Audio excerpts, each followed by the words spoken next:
நிலையற்ற தன்மை, அவங்களுக்கு ஒரு ஒரு பாதுகாப்பற்ற தன்மை இன்னைக்கு பாஜக அரசுல நிலவிட்டு இருக்கு. அப்புறம் பாத்தீங்கன்னா, தலித் மக்கள் எப்படியெல்லாம் புறந்தள்ளப்பட போறாங்க, பட்டுட்டு இருக்காங்க. அவங்க எப்படி பாதுகாப்பற்ற சூழல்ல இருக்காங்க. அது மட்டும் இல்லாம பாத்தீங்கன்னா, இன்னைக்கு இடஒதுக்கீடு எப்படி கேள்விக்குறியா இருக்கு. இப்போ கடந்த போன வாரத்துல பாத்தீங்கன்னா, ஒரு நாங்க ஒரு ஆர்ப்பாட்டம் செஞ்சிருந்தோம். அது பாத்தீங்கன்னா, வங்கிகள்ல இந்த இடஒதுக்கீடு வங்கி பணிகள்ல காலியான பணியிடங்கள் நிரப்பப்படும் போது மத்திய அரசு வங்கிகள்ல தலித் மக்களுக்கு, அதாவது எஸ்சி எஸ்டி ஓபிசி உங்களுக்கெல்லாம் பாத்தீங்கன்னா அந்த இடஒதுக்கீடு படி வேலை வாய்ப்பு கொடுக்கறது இல்ல. மத்திய பல்கலைக்கழகங்கள்ல மாணவர்கள் தொடர்ந்து தற்கொலை செய்யப்பட்டிருக்காங்க, எஸ்சி எஸ்டி ஓபிசி மாணவர்கள். அதற்காக எந்த நடவடிக்கையும் இந்த பாஜக அரசு எடுக்காம இருக்கு. இந்த மாதிரி பல தரப்பட்ட, அதாவது 60 ஆண்டுகளாக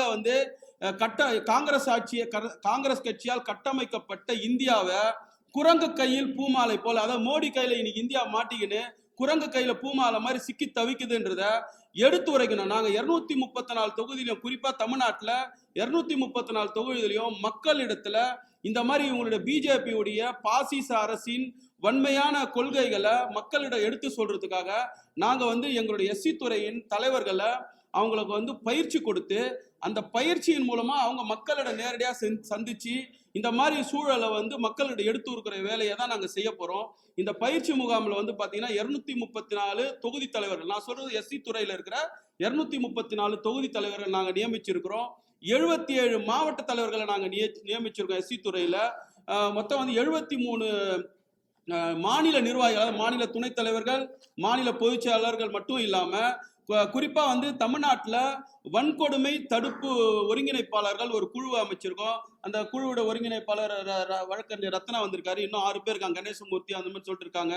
இந்த மாதிரி ஜோன் வைஸ் ஒரு அதாவது வன்கொடுமை தடுப்பு, அதாவது எங்கன்னா வன்கொடுமை நடந்ததுன்னா, தலித் மக்களுக்கு வன்கொடுமை இந்த மாதிரி நடக்கும் போது எங்களுடைய பங்களிப்பு என்னவா இருக்கணும், அவங்களை எப்படி பாதுகாக்கணும், அவங்களுக்கு சட்ட ரீதியான உதவிகளை எப்படி செய்யணும்ன்ற மாதிரி ஒரு பயிற்சி முகாம்லாம் இந்த இதுல நடக்க போகுது. இனி வருங்காலங்கள்ல, அதாவது 2024ல இந்த பாஜக RSSஐ ஒழிப்பதற்கு தமிழ்நாட்டில் தலித் மக்கள் குறிப்பா என்ன மாதிரி வேலைகள் செய்யணும், அது தலித் தலைவர்களை எப்படி உருவாக்கணுன்ற கொள்கை. இன்னும் கூட சொல்ல போனா, இப்போ ராமர் கோயில்ல கட்டுறேன், அதாவது ஒரு கதையில தான் பாத்தீங்கன்னா, ஒரு கதையில தான் ராமரை சாவடிப்பாங்க. ஏன்னா கதையில தான் ராமரை உருவாக்குனாங்க. நீங்க கூகுள்ல தான் இன்னைக்கு எல்லாமே பாக்குறோம். இங்க இருந்து நம்ம ட்ரிபிளிகன் போனோம்னா கூகுள் மேப்பை யூஸ் பண்றோம். இங்க இருந்து திருநெல்வேலி போனோம்னா கூகுள் மேப்ல யூஸ் பண்றோம். ஏன்னா கூகுள் மேப் இன்னைக்கு கரெக்டான வழியை காமிக்குதுன்னு அர்த்தம். அதனால தான் எல்லாம் போறோம். ஆனா நீங்க அதே கூகுள்ல ராமாயணம்னு போட்டு பாருங்க, அது ஒரு கதை, அது ஒரு கற்பனை கதைன்னு தான் போடுறோம். அப்ப கற்பனை கதைக்கு ஒரு உருவம் கொடுத்து இன்னைக்கு பாஜக அரசு இன்னைக்கு அதன் மூலியமா ஓட்டுகளையும் வாக்குகளையும் சேகரிச்சு திரும்பி நாட்டுக்கு ஆட்சி வரலாம்னு நினைக்கிறாங்க. ஆனால் ஜெய் ஸ்ரீராம் என்ற முழக்கத்தை அவங்க முன்னெடுத்துக்கிறாங்க. இந்த ஜெய் ஸ்ரீராம எப்படி நாங்க எதிர்கொள்வது, இந்த பயிற்சி முகாம்ல அது ரொம்ப முக்கியமான இது. அதனால காங்கிரஸ் எஸ்சி துறையில ஜெய் பீம் ஜெய் காங்கிரஸ் அப்படின்ற ஒரு முழக்கத்தை எடுக்கிறோம். என்ன இது ஜெய் காங்கிரஸ்னா காங்கிரஸ்ல சொல்றது வழக்கம். ஆனா ஏன் ஜெய் பீம் எடுக்கிறோம்னா, அந்த ஜெய் பீம் என்ற கொள்கையை ஏன் நாங்க எஸ்சி துறை எடுக்கிறோம்னா, ஜெய் காங்கிரஸ ஜெய் பீமால மட்டும்தான் ஜெய் ஸ்ரீராம ஒடுக்க முடியும், அடக்க முடியும், விரட்ட முடியும். அந்த ஜெய் ஸ்ரீராமுக்கு பதிலடி கொடுக்கிற ஒரே தாரக மந்திரம் எதுனா அது ஜெய் பீமா தான் இருக்க முடியும். RSSையும் ஜெய் ஸ்ரீராமையும் அதாவது ஒடுக்கிறதுக்கும் விரட்டுறதுக்கும் ஜெய் பீம் என்ற ஒரு தாரக மந்திரத்தை இந்த எஸ்சி துறை எடுத்திருக்கு. அதுல ஜெய் பீம் ஜெய் காங்கிரஸ். எப்படி பாஜகவுக்கு பாத்தீங்கன்னா RSS ஒரு பின்புலமா இருக்குதோ, அவங்களுடைய வளர்ச்சிக்கோ அவங்களுடைய பாதுகாப்புக்கோ எப்படி RSS வைக்கிறாங்களோ, அந்த மாதிரி காங்கிரஸுக்கு தலித் மக்கள் ஒரு ப்ரொடெக்ஷனா இருப்பாங்க. ஏன்னா தலித் மக்களுக்கு அதிகமா பல உரிமைகளை செஞ்சது காங்கிரஸ் அரசு. குறிப்பா சொல்ல போனா இன்னைக்கு வங்கிகள்லாம் மோடியே சொல்றாரு, எல்லாருக்கும் நான் வங்கி கணக்கு இருக்கிறேன்னு. அந்த வங்கிகள் ஒரு குறிப்பிட்ட சமூகத்தின் கையில இருந்ததுன்றது இன்னைக்கு எல்லாருக்குமே தெரியும். வங்கிகளை தேசியமயமாக்கியது காங்கிரஸ் அரசு, குறிப்பா அம்மை இந்திரா காந்தி அம்மையார். அதே மாதிரி இன்னைக்கு நாங்கெல்லாம் ஜமீன்தார்கள் குடும்பம்னு சொல்லிட்டு ஒரு சிலர்கள்லாம் இருக்காங்க. அந்த இடங்கள் இன்னைக்கு பாமர மக்கள் கிட்ட, குறிப்பா ஒடுக்கப்பட்ட மக்கள் தலித்துக்கள்லாம் இன்னைக்கு நில உரிமையாளர் இருக்காங்கன்னா, அன்னை இந்திரா காந்தியால கொண்டு வரப்பட்ட நில உச்சவரம்பு சட்டத்தின் மூலமா தான் விவசாயிகள் உழுந்தவனுக்கு நிலம் இந்த மாதிரிலாம் கிடைச்சிது. இன்னைக்கு இந்த மாதிரி இன்னைக்கு அரசியல் அமைப்பு ரீதியா பாத்தீங்கன்னா பாபா சாஹேப் அம்பேத்கர் போட்டதற்குரியவர். இன்னைக்கு இந்தியாவே வந்து ஒரு சட்டத்தின் வடிவில் தான் இயங்கிட்டு இருக்கு. அந்த சட்டத்தை இயற்ற வாய்ப்பை வந்து பாபா சாஹேப் திறமையானவர், தகுதியானவர் இருந்தாலும் காங்கிரஸும் இணைந்து அவருக்கு அந்த வாய்ப்பை கொடுத்ததுனாலதான் இன்னைக்கு ஒடுக்கப்பட்ட மக்களை வந்து ஒரு அரசியல் ரீதியா சட்ட ரீதியா வந்து பாதுகாக்கிற முறையை வந்து பாபா சாஹேப் செய்ய முடிஞ்சுது. அது மட்டும் இல்லாம நிறைய தலைவர்கள் இங்க வந்து கக்கன் அவர்களுக்கு வந்து உள்துறை அமைச்சரா கொடுத்தாங்க. 50 ஆண்டுகளுக்கு முன்ன இப்ப இன்னைக்கு பாத்தீங்கன்னா இன்னைக்கே வந்து இன்னைக்கு வன்கொடுமைகள்லாம் எங்கெல்லாம் எப்படியெல்லாம் நடக்குது நம்ம எல்லாம் பாக்குறோம். பல கோவில்களை தலித்துகளை ஒடுக்கப்பட்டவர்களை விட மாட்டேன்றாங்க. பல இடங்கள்ல வந்து தலித்துகள் மேல வன்முறை செய்யறாங்க. பல நடக்கும் போது கோயில்ல விட மாட்டாங்க. எப்போ இந்திய காலங்கட்டல் 50-60 ஆண்டுகளுக்கு முன்னால யோசிச்சு பாருங்க தலித்துகளுடைய நிலைமை, ஒடுக்கப்பட்டவர்கள் நிலைமை.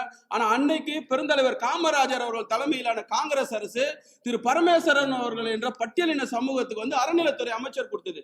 வேற எந்த கட்சியும் அதுக்கப்புறமா இன்னைக்கு வரைக்கும் கொடுக்கல. சோ அந்த மாதிரி பல புரட்சிகளை தலித் மக்களுக்காக காங்கிரஸ் கட்சி செஞ்சதுன்ற வரலாற்று உண்மைகள்.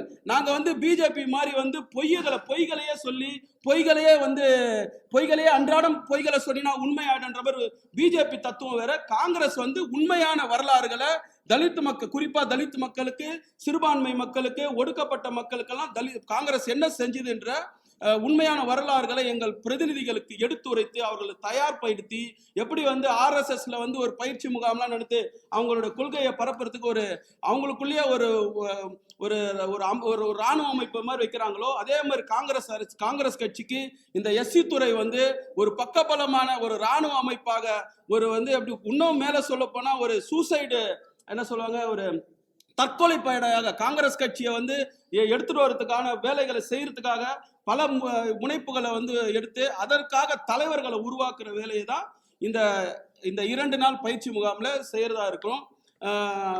வேற ஏதாவது உங்களுக்கு ஏதாவது கேட்க வேண்டியதுதான் நான் அதுக்கு பதில் கொடுக்குறேன். இந்த பயிற்சி முகாம்ல வந்து பாத்தீங்கன்னா அந்த டீட்டெயில்ஸ்லாம் கொடுத்துருப்போம் எல்லாருக்கும். 2 நாள் வந்து நாங்க தனித்தனியா பிரிச்சிருக்கோம். கொடுத்துருப்பாங்களா? கொடுப்பா, இங்க உட்காந்துக்கிறாரு.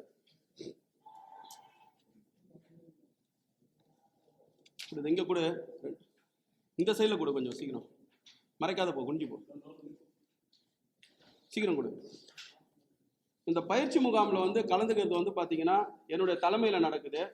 இந்த பயிற்சி முகாம்ல ஒருங்கிணைப்பு வந்து வேலையை வந்து அண்ணன் தமிழ்நாடு ஊடகத்துறையின் தலைவர் அண்ணன் கோபண்ணா செய்யறாங்க.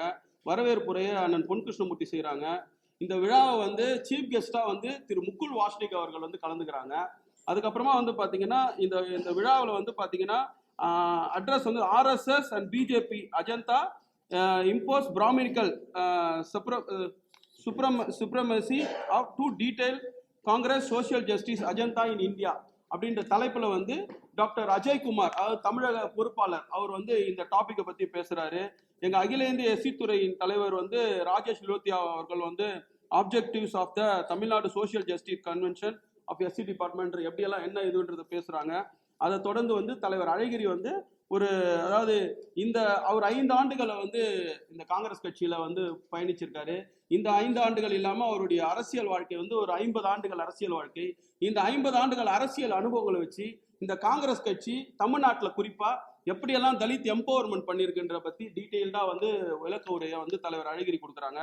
அதுக்கப்புறம் தமிழ்நாடு காங்கிரஸ் சட்டமன்ற தலைவர் திரு செல்வ பெருந்தகை அவர்களும் வந்து பாத்தீங்கன்னா அதாவது right wing attack of marginalise communities in Tamil Nadu அப்படின்ற தலைப்புல பேசுறாங்க. அதுக்கப்புறம் நிறைய தலைவர்கள்லாம் இதுல கலந்துக்கிறாங்க, முக்கிய தலைவர்கள் எல்லாருமே.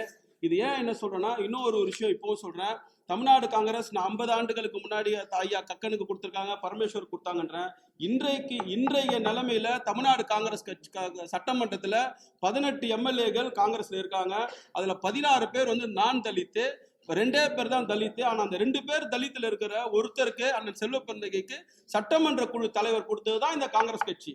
இந்த மாதிரி விஷயங்களை நாங்க எங்க தலித் மக்கள் கிட்ட குறிப்பா தமிழ்நாட்டுல எல்லாருக்கும் எடுத்துட்டு போறோம். தலித் வாக்குகளை வந்து காங்கிரஸ் கட்சியில பெருக்கிறதுக்கு உண்டான வேலையை SC துறை செய்யறதுக்கும் முயற்சி எடுத்துட்டு இருக்கோம். பாதகம் செய்பவரை கண்டால் நாம் பயங்கொள்ளலாகாது பாப்பா, மோதி மிதித்து விடு பாப்பா, அவர் முகத்தில் உமிழ்ந்து விடு பாப்பா. அண்மை செய்திகளை உடனுக்குடன் தெரிந்து கொள்ள இணைந்திருங்கள் இயம்நாடு தொலைக்காட்சியுடன்.